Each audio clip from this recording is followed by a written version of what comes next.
ඕනේ. ඔයාට පේන්න ඕනේ. ඔයාට පේන්න ඕනේ. හිතන්න එපා යාට යව මං කූඩු කරලා තියෙන්නේ කියලා. වත්ත පෙන්නනම් පොඩ්ඩක් බලන්නකෝ අපේ වත්ත. මේ තියෙන්නේ වත්ත අපි මෙන්න මේ විදිහට හැදුවා. ඉනි වගේක් ගෙනල්ලා ගැහුවා. වත්තේ ලස්සනට විශේෂයෙන්ම ගැහුවා. වත්තේ ලස්සනට ගහලා තියනවා. දැන් නම් හර එක ගැහුවයින් පස්සේ තමයි ඔක්කොම තේරුනේ හරි ලස්සනයිනේ පිළිවෙලට තියනවානේ කියලා. මේ එක ඒරියා එක.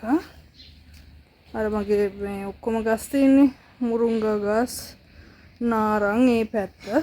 මෙන්න මේ පැත්ත තමයි මේ අර මගේ පූජා කරන මල් ගහ. මේ ගස් ටික මෙහෙම තියෙනවා. මේ තියෙන්නේ අපේ අනිත් view එක. ඔන්න හතර වටෙන්ම වට කරලා තියෙන්නේ. මේ මෙන්න මෙහෙමයි.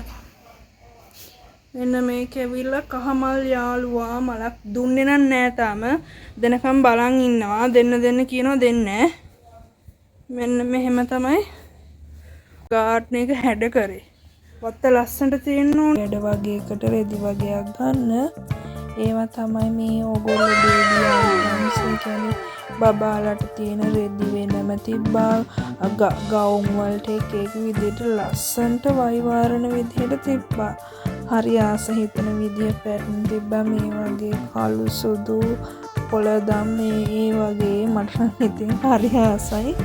ක්‍රිස්මස් බඩු එකෙන් පාට ඩිංගි ටොයිස් හරිම ආසයි. මම ආස සුදුම නත්තල් ගහ තිබ්බා ඔය එහා පැත්තේ.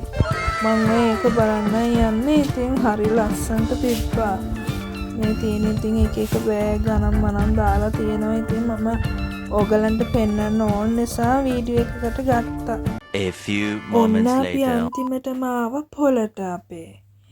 පොලෙන් එළවලු ගන්න ඉස්සෙල්ලා අපි එළවලු මොනවාද තියෙන්නේ එහෙම කියලා ඉතින් බැලුවා ඇවිද ටිකක් හොඳට බැලුවා වෙලාව අරගෙන.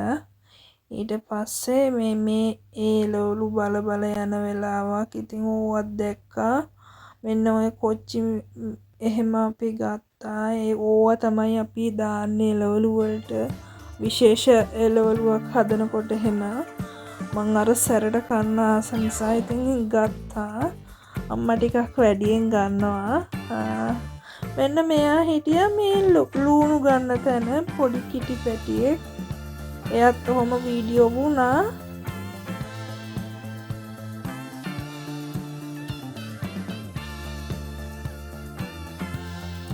දැන් තමයි ගෙදර ආවේ. ඒ වෙලාවේ වහිනවා. මේ බලන්න වැස්සේ